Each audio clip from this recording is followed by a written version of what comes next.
I For mean, any, the biggest news already dropped with Aline Perez, Alex Perez's sister, going to yes, be sir. jumping to karate combat.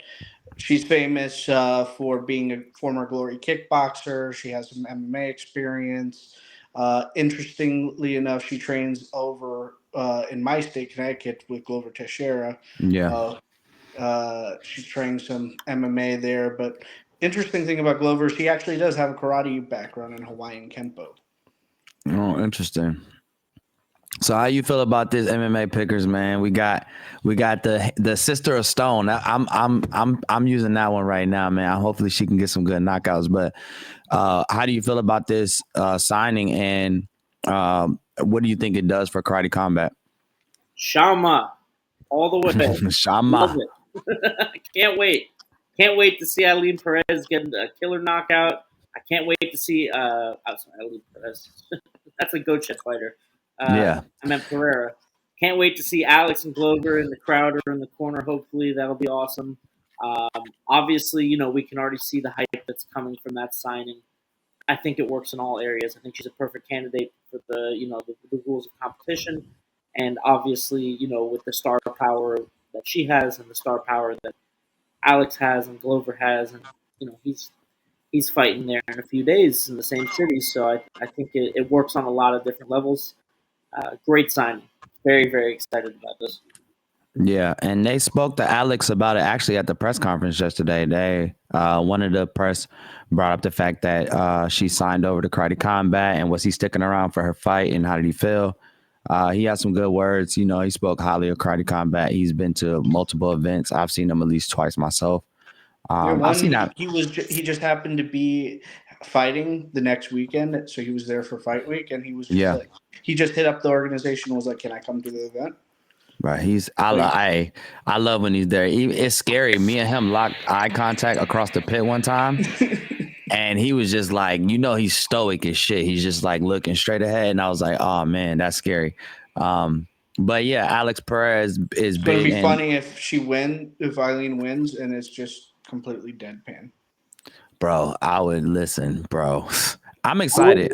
wouldn't hate one of these.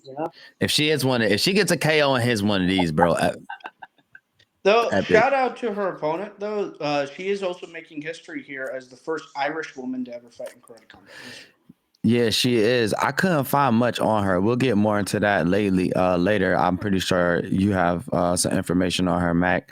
But Yeah, I do. we're gonna go through the whole card. But to be honest,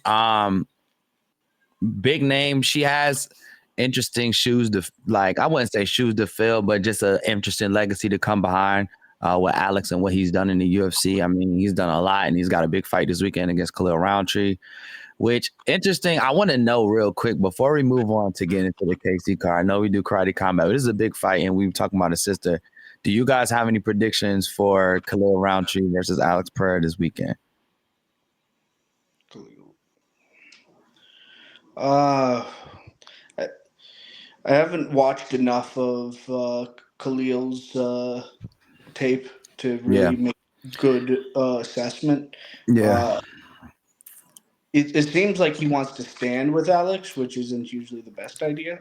yeah. It's not with his kickboxing background in the hands of Stone. So just to give a little background on that, not only does he want to stand with Alex Pereira, but just to be clear, he does not have a single takedown attempt in his entire MMA career. Yeah, He has said multiple times it doesn't make sense to change who I am as a fighter right now, just to fight with Alex. And just on the accounts of his past training partners, there's a very real possibility he's not even better than Alex on the ground. As much as we've seen some questionable things from Alex on the ground, Khalil might not be any better. So I think this is a case of a really aggressive, strong striker going against a more aggressive, stronger, more powerful, taller striker. And if something happens in the pocket, Khalil might be able to get a knockout. But I yeah. really see this going Alex's way. I think this is actually easier than his last couple fights for him. Honestly, if I was Alex, I'd go for the takedown. Yo, you know what's crazy is I may have put in a very degenerate ass bet for Alex Pereira to win by submission. I may have done it. MMA pickers, you know I'm crazy.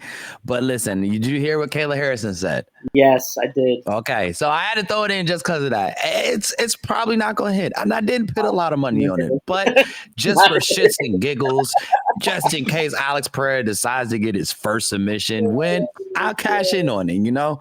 But I highly doubt that's going to happen. Honestly, the reason why I think it's a smart decision is, and I think like all pure strikers should like develop some takedown offense, because otherwise, if there's never any threat of the takedown on your side, then you're just always defending, and then your opponent is always, if your opponent doesn't want to stand with you, they're going to keep on shooting on you. But if you 100%. if you have takedown offense, you have grappling offense, that means you're not afraid of going to the ground. You're just better striker than them. Oh yeah. Well, I think a lot of people sleep on Alex Pereira's jiu-jitsu. I mean, he does train with Glover Teixeira. Like, we can't, like, he has to have some type of, you know what I mean? He has to have some type of, I mean, hey, listen, we'll never know. We might know, but more than likely we'll never know because he just knocks motherfuckers out. But at the end of the day, it's going to be an interesting fight. I think I agree with you, MMA pickers. Khalil has to get in the pocket. He's got to get on some tights and shit. He's got to get inside. Alex is too lengthy. His limbs are all long and shit. He's got very massive hands, which helps out with his reach. So, yeah, Khalil's got to get in there, and I would hope he doesn't try to wrestle with him. I kind of just want